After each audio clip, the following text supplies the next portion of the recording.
नमस्कार साथियों, हमारे YouTube चैनल ब्रॉड ऑफिशियल्स में आपका स्वागत है। तो हमारी चर्चा हो रही थी मिस्र बंधु विनोद ग्रंथ से, जिनमें हमने कितने भागों में बांटा, वर्तमान में क्या नाम, कितने कालों में बांट दिया और कौन सा ग्रंथ था, उनके उपविभाग कौन से थे, इनके बारे में अपने चर्चा कर चुके थे। तो इसी कड़ी में अपने आगे बढ़ेंगे मिस्र बंधु विनोद ग्रंथ के बारे में, जो कि मिस्र बंधुओं ने लिखा था।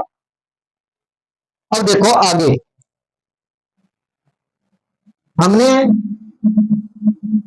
मिस्र बंधु विनोद ग्रंथ के बारे में बात कर रहे थे। इसके बारे में मिस्र बंधु विनोद के बारे में बात कर रहे थे, जो कि अपने द्वितीय आधार पर बांटा था। द्वितीय आधार पर, किस आधार पर बांटा था? द्वितीय आधार पर बांटा था। कितने भागों में बांटा था? 7 भागों में। कितने भागों में बांट दिया था? 7 भागों में बांट दिया था।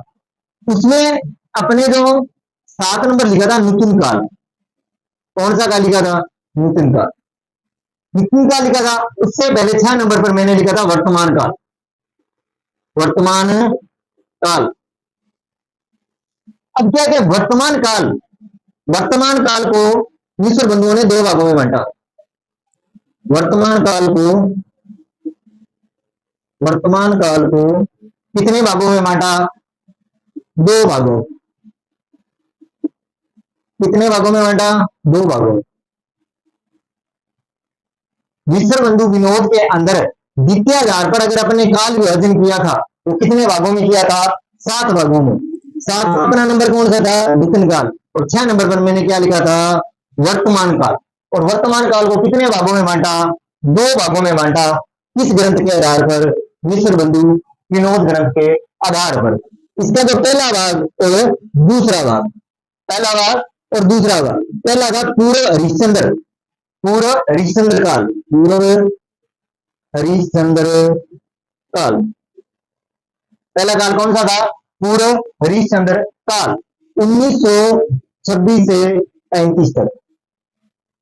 कब से कब तक? 1926 से 1935 तक बांटा। दूसरे काल को क्या नाम दिया? उत्तर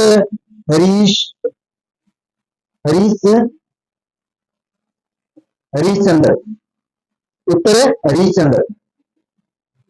दूसरे काल को क्या नाम दिया? उत्तर हरिश्चंद्र। वो कब से कब तक बांटा? 1935, 1935 से 1945 तक, 1945 तक बांटा। अब देखो वर्तमान काल को कितने भागों में बांटा उन्होंने? 2 में। एक तो पूर्व हरिश्चंद्र काल के रूप में, एक उत्तर हरिश्चंद्र काल के रूप में बांट दिया। अब एक कथन के रूप में है, क्या एक कथन है जो कि मिस्र बंधुओं के लिए कहा जाता है। मिस्र बंधु विनोद ग्रंथ के आधार पर कहा जाता है देव बड़े बिहारी विवाद, बिहारी विवाद को जन्म देने वाले, जन्म देने वाले, जन्म देने वाले कौन थे? मिस्र बंधु। कौन थे? मिस्र बंधु। ये है, देखो मिस्र बंधु विनोद, मिस्र बंधु विनोद क्या था? ग्रंथ था। किसका था? मिस्र बंधुओं का। इनका था मिस्र बंधुओं का। ठीक है। द्वितीय आधार पर कितने भागों में बांटा? 7 भागों में। 7वें काल का क्या नाम था? नूतन काल। 6ठे भाग का क्या नाम रखा था अपनों ने? वर्तमान काल। वर्तमान काल कितने भागों में बांटा? 2 भागों में। पहला पूर्व हरिश्चंद्र, दूसरा उत्तर हरिश्चंद्र। पहला 26 से 35, दूसरा 35 से 45। और देव बड़े के बिहारी को विवाद को जन्म देने वाले कौन थे? मिस्र बंधु थे। ये चीजें क्या हुई? मिस्र बंधुओं के बारे में हुई। और इसी के साथ मिस्र बंधुओं का जो ग्रंथ था उसके आधार पर कितने भागों में बांटा, ग्रंथ कौन सा था और किसने क्या कहा, कितने कालों में बांटा, काल विभाजन किस प्रकार किया, द्वितीय आधार पर किस प्रकार काल विभाजन किया, इसके बारे में अपने संपूर्ण चर्चा कर चुके हैं। अब अपने देखते हैं आगे। आगे आएगा जो नाम है जिसके बारे में बहुत चर्चा है। अगर इतिहास में अगर किसी का नाम लिया जाता है तो वो नाम लिया जाता है आचार्य रामचंद्र शुक्ल का। किसका नाम लिया जाता है? आचार्य रामचंद्र शुक्ल का। तो अपने किसके बारे में पढ़ा था? मिश्र बंधुओं के बारे में। किसके बारे में पढ़ा था? मिश्र बंधु। इनका ग्रंथ, इनके ग्रंथ की बात करूं, मिश्र विनोद। कौन सा था? मिश्र विनोद। अगर बात करूं 5,4591 कवि थे और रामचंद्र शुक्ल ने भी इनके बारे में कहा कि बहुत बड़ा ग्रंथ है, ग्रंथ है और प्रमाणित भी माना इन्होंने, प्रमाणित भी माना। ठीक है। आगे इन्होंने काल विभाजन कितने भागों में किया था? 5 भागों में। पहले का नाम क्या रखा था? आरंभिक काल। पहले काल का क्या नाम रखा था? आरंभिक काल नाम रखा था। और दूसरे की बात करूं तो माध्यमिक, माध्यमिक काल रखा था। तीसरे की अगर बात करूं तो अलंकृत काल रखा था। इनके बारे में अपने विस्तार से पढ़ चुके हैं। ये चीजें किसके बारे में थी? मिश्र बंधु विनोद ग्रंथ के बारे में थी। इन्होंने देव बड़े बिहारी विवाद को जन्म दिया था। विवाद को क्या दिया था? जन्म देने वाले कौन थे? ये थे। ये महत्वपूर्ण बातें थी। तो सबसे पहले काल विभाजन के रूप में कितने भागों में बांटा था इन्होंने? 5 भागों में बांटा था। इनकी इस चीजों की चर्चा अपने क्या कर चुके हैं? मिश्र बंधु विनोद में ग्रंथ में कर चुके हैं। एक इनकी बुक थी, एक इनकी पुस्तक भी थी। क्या थी? पुस्तक। उस पुस्तक में किसके बारे में चर्चा थी?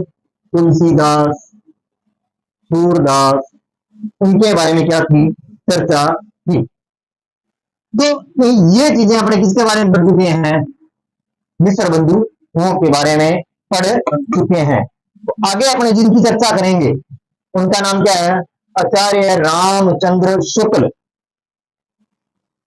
इनके बारे में चर्चा करेंगे। आचार्य रामचंद्र शुक्ल के बारे में क्या करेंगे? चर्चा करेंगे। किसके बारे में? आचार्य रामचंद्र शुक्ल के बारे में अपने चर्चा करेंगे। आचार्य रामचंद्र शुक्ल, आचार्य रामचंद्र शुक्ल, इनके बारे में चर्चा करेंगे। आचार्य रामचंद्र शुक्ल के बारे में चर्चा करेंगे। इन्होंने जो ग्रंथ लिखा, आचार्य रामचंद्र शुक्ल ने जो ग्रंथ लिखा हिंदी साहित्य का इतिहास, कौन सा ग्रंथ लिखा था? हिंदी साहित्य का इतिहास। कहां से प्रकाशित हुआ? कौन सा ग्रंथ था? किसकी भूमिका थी? क्या उसमें कहा गया? कितने कालों में बांटा गया? इसके बारे में अपने विस्तार से क्या करेंगे? चर्चा करेंगे। सबसे पहले देखो रामचंद्र शुक्ल। रामचंद्र शुक्ल, रामचंद्र शुक्ल ने नागरी प्रचारणी सभा,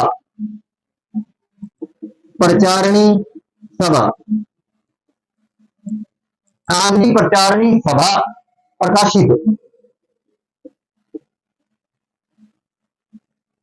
प्रकाशित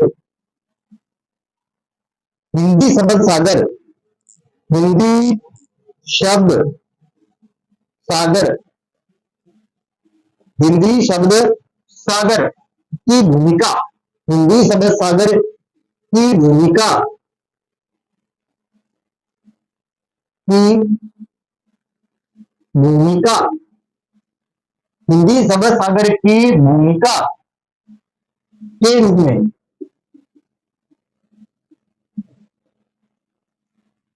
ये रामचंद्र शुक्ल ने नागरिक प्रचारणी सभा प्रकाशित हिंदी शब्द सागर की भूमिका के रूप में 1929 में, तब 1929 में हिंदी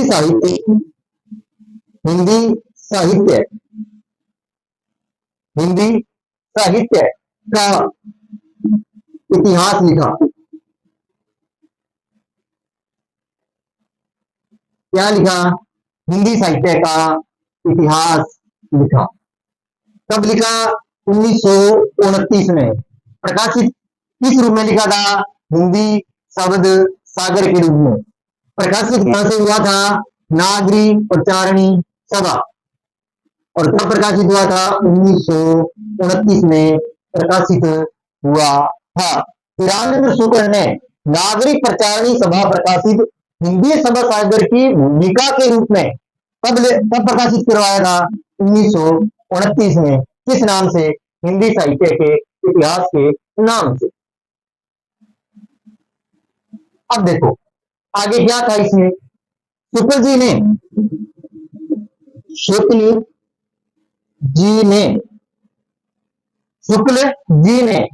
साहित्य की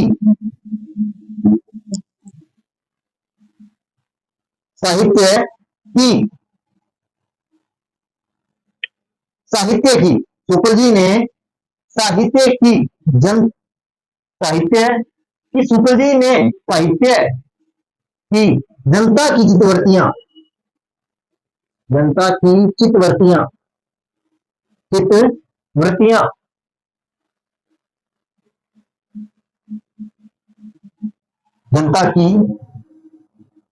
चितवृत्तियां शुक्ल जी ने साहित्य की जनता की शुक्ल जी ने साहित्य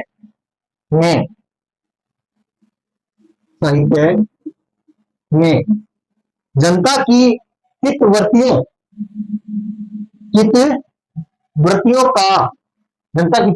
का परिणाम माना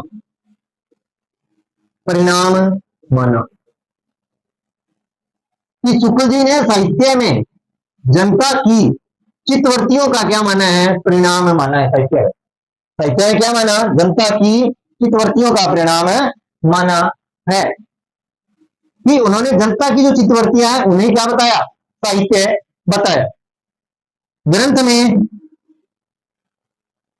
में अगर ग्रंथ की बात करूं तो कौन सी पद्धति में लिखा? विधेयवादी।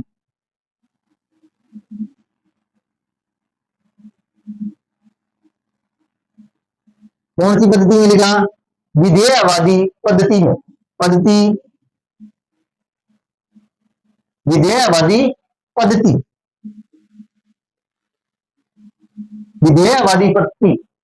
पेन के आधार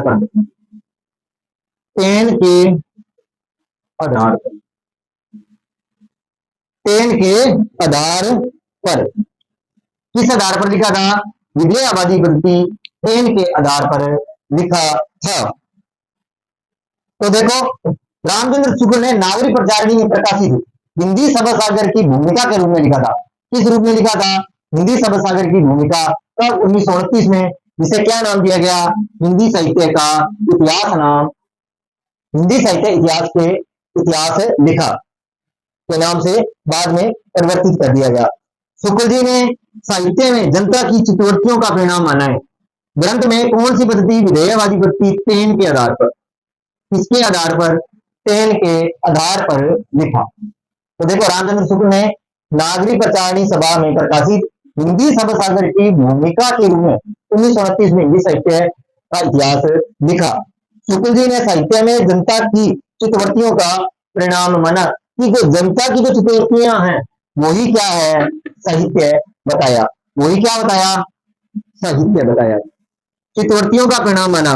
ग्रंथ में कौन सी पद्धति अपनाई गई? पेन पद्धति को अपनाया गया। अब देखते हैं इसमें आगे क्या था।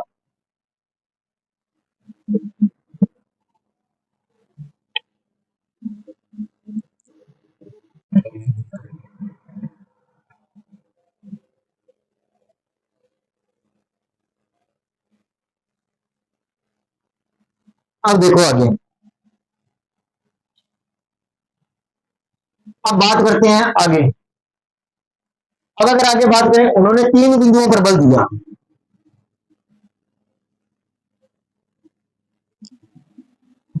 तीन बिंदुओं पर बल दिया।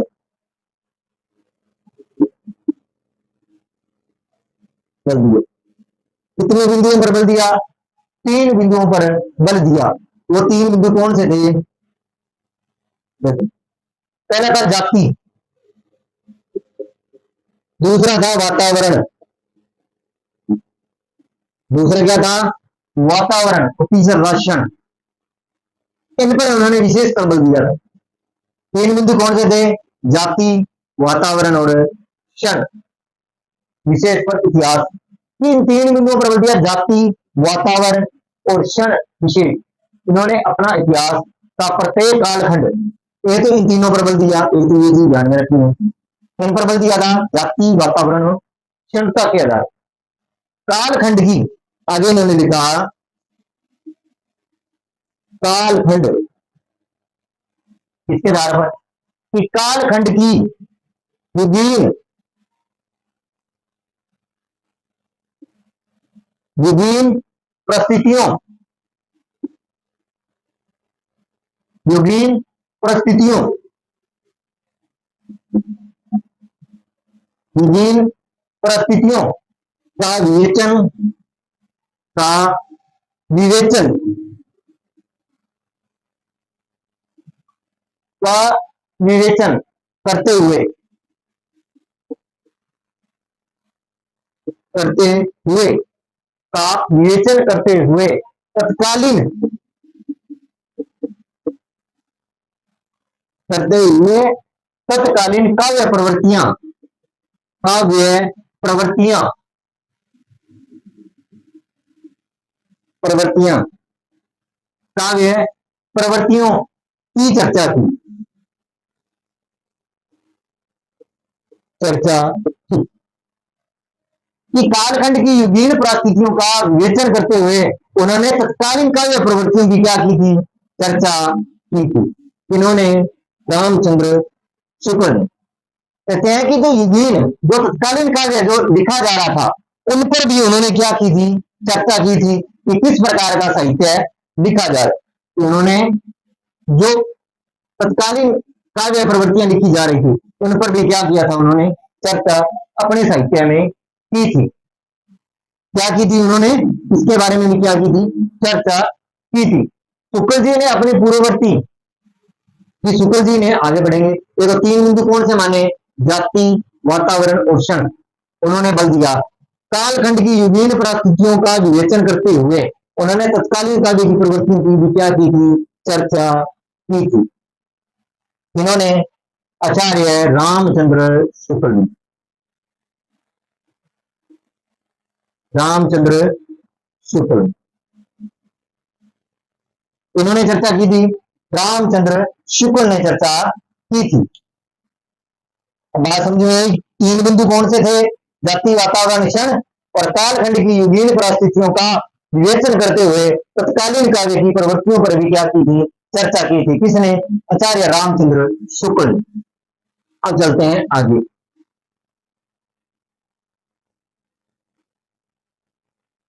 अब चलते हैं आगे। शुक्ल जी ने जो पूर्ववर्ती थे, उनसे जो पूर्व ग्रंथ लिखे गए, उनको भी क्या कहा है? कवि वर्त संग्रह का नाम दिया था। उन्हें क्या था? इन्होंने पूर्ववर्ती, शुक्ल जी ने पूर्ववर्ती, जो अपने से पहले लिखे गए पूर्ववर्ती ग्रंथ। और देखो पूर्ववर्ती ग्रंथ कौन से थे? देखो पूर्ववर्ती ग्रंथ, इनके बारे में अपने क्या करेंगे? चर्चा करेंगे। तो इनमें क्या थे? 3 के महत्वपूर्ण नाम आते हैं। कितनों के? 3 के महत्व। एक तो शिवसिंह सेंगर, जिनके बारे में अपने पढ़ चुके हैं, इनके बारे में अपने जॉर्ज ग्रियर्सन के बारे में पढ़ चुके हैं, इनके बारे में भी क्या कर चुके हैं? पढ़ चुके हैं। मिश्र बंधु, मिश्र बंधु इनके बारे में भी क्या कर चुके हैं, अपने चर्चा कर चुके हैं। इनके जो ग्रंथ थे इतिहास में, इतिहास में जो इतिहास में ये ग्रंथ है, इन्हें कवि व्रत संग्रह नाम दिया। कवि व्रत संग्रह नाम दिया। इन्होंने दिया, आचार्य रामचंद्र शुक्ल ने नाम दिया। इन्होंने नाम दिया आचार्य रामचंद्र शुक्ल ने। आचार्य रामचंद्र शुक्ल ने इन्होंने नाम दिया, आचार्य रामचंद्र शुक्ल ने नाम दिया। तो पूर्ववर्ती ग्रंथ कवि व्रत संग्रह में कौन से रखे, सीसीएस सेगर का, जॉर्ज इब्राहिम ग्रीसन का और मिस्र बंधुओं का। इनके तीनों के ग्रंथों को क्या किया गया, कवि व्रत संग्रह नाम दिया गया। इनके द्वारा दिया गया, आचार्य रामचंद्र शुक्ल के द्वारा। इनके द्वारा, आचार्य रामचंद्र शुक्ल के द्वारा। अब देखते हैं आगे।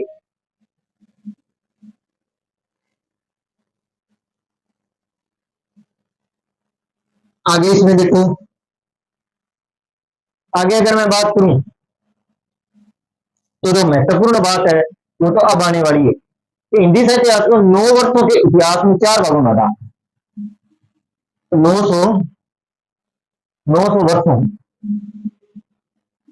वर्षों के इतिहास को कितने भागों में बांटा, 4 भागों। कितने भागों में बांटा, 4 भागों में बांटा। 900 वर्षों के इतिहास को कितने भागों में बांटा, आचार्य रामचंद्र शुक्ल ने, 4। और जो कि महत्वपूर्ण है परीक्षा के लिए। परीक्षा के लिए सबसे महत्वपूर्ण ये है जो मैं करवा रहा हूं। पहला देखो, पहला है जिसे आप आदिकाल नाम देते हैं। क्या नाम दिया, आदिकाल। और रामचंद्र शुक्ल ने क्या कहा था, वीर गाथा काल। वीर गाथा काल क्या नाम दिया था, वीर गाथा काल। समय माना था जो कि सबसे महत्वपूर्ण माना जाता है। 1050 से 1375। 1050 से 1375 विक्रमी संवत।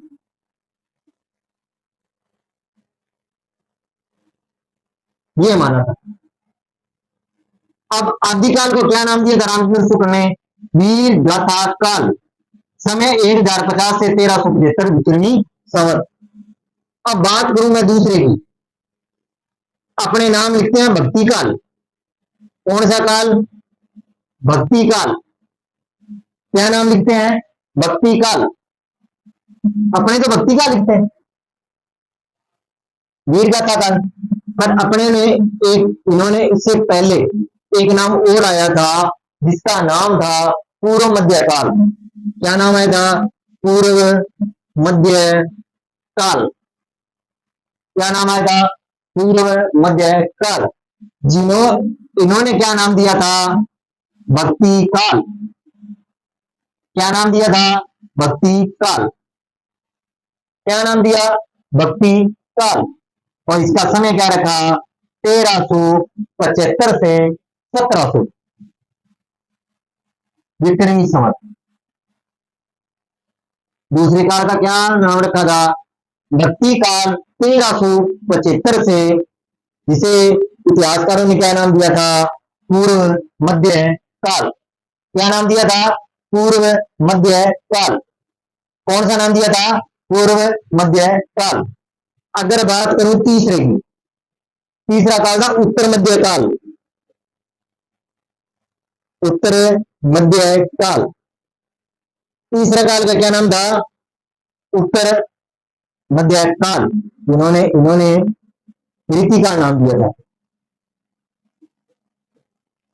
क्या नाम दिया था, रीति काल।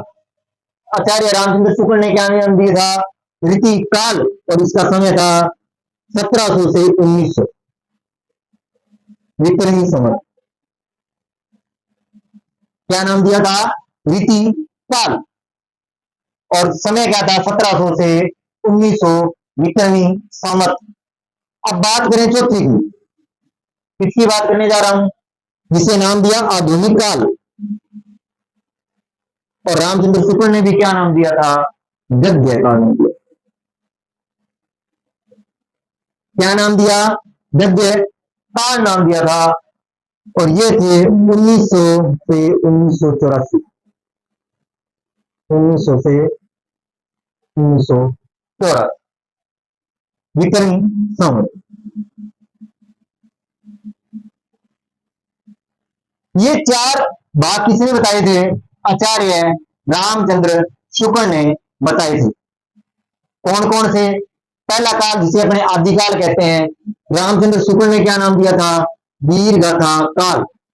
समय था 1050 से 1375 विक्रमी संवत। दूसरा पूर्व मध्य काल को क्या नाम दिया? भक्ति काल, 1375 से 1700 विक्रमी संवत। तीसरे उत्तर मध्य काल को क्या नाम दिया? रीति काल, जो कि 1700 से 1900 विक्रमी संवत।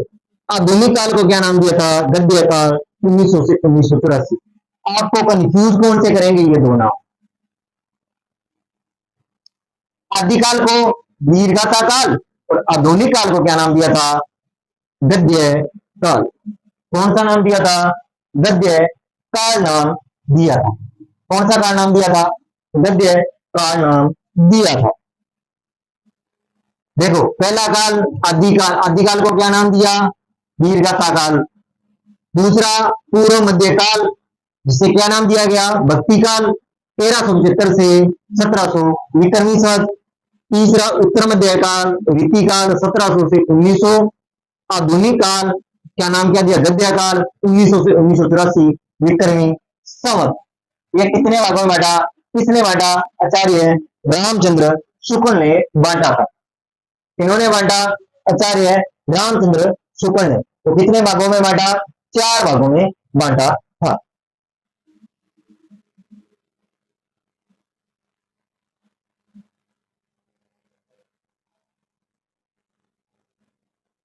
कितने भागों में बांटा?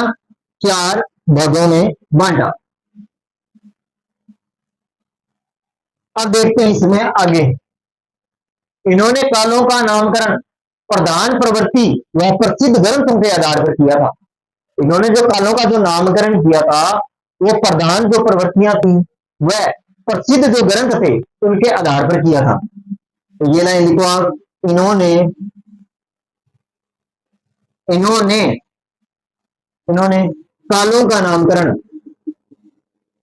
कालों का नामकरण किसके आधार पर किया था? कालों का जो नाम प्रधान प्रवृत्ति, प्रधान प्रवृत्ति, प्रधान प्रवृत्ति, प्रधान प्रवृत्ति व प्रसिद्ध ग्रंथों के आधार पर, प्रसिद्ध ग्रंथों के आधार पर। इसके आधार पर इन्होंने कालों का जो नामकरण है वो प्रधान प्रवृत्ति और प्रसिद्ध ग्रंथों के आधार पर किया था। इसके आधार पर प्रधान प्रवृत्ति और प्रसिद्ध ग्रंथों के आधार पर किया था। शुक्ल जी ने आदिकाल को, शुक्ल जी ने आदिकाल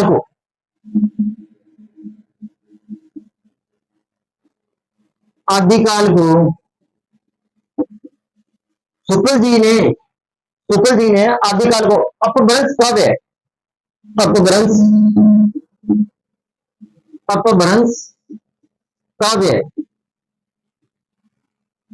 अपभ्रंश काव्य व देसी भाषा काव्य का, देसी भाषा काव्य कहा। क्या कहा? शुक्ल जी ने आदिकाल को अपभ्रंश काव्य और देसी भाषा काव्य कहा था। कौन से? अपभ्रंश काव्य, एक तो किसके रूप में? अपभ्रंश काव्य के रूप में, और दूसरा देसी भाषा काव्य के रूप में लिखा था। ठीक है, आगे देखो। इसमें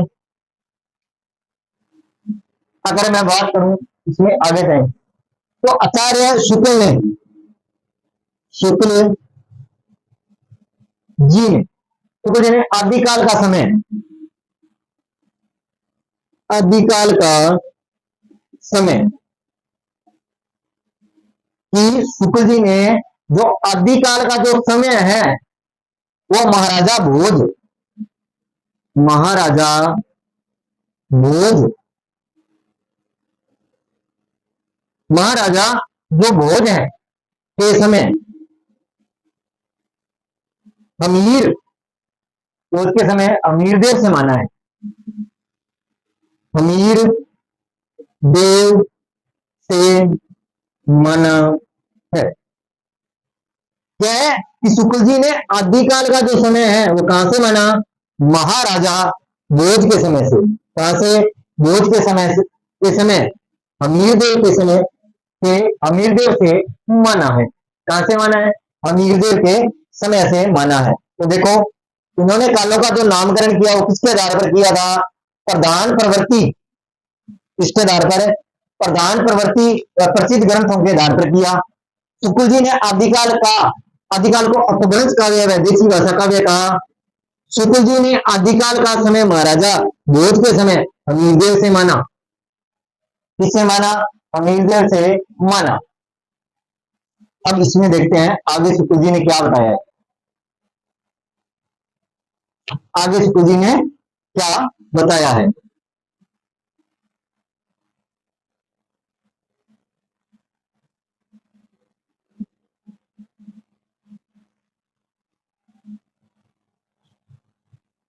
आगे शुक्ल जी ने क्या बताया है, तो देखो उन्होंने अपभ्रंश के कवियों को, आगे कहा है इन्होंने, इन्होंने अपभ्रंश, अपभ्रंश के कवियों, अपभ्रंश के कवियों, अपभ्रंश के जो कवि थे कवियों को हिंदी से,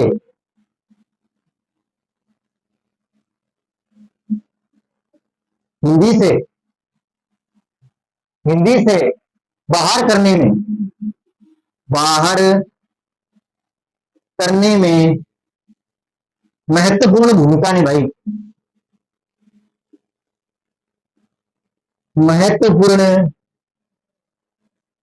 भूमिका निभाई, क्या निभाई, महत्वपूर्ण भूमिका, महत्वपूर्ण भूमिका निभाई। इन्होंने अपभ्रंश के कवि है वो हिंदी से क्या कर दिए थे, बाहर कर दिए थे।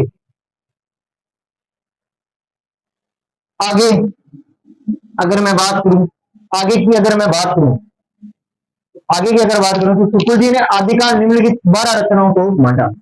तो देखो अपभ्रंश में उन्होंने कवियों को हिंदी से बाहर करने में क्या की थी, महत्वपूर्ण भूमिका निभाई थी। और उन्होंने आदिकाल में, आदिकाल,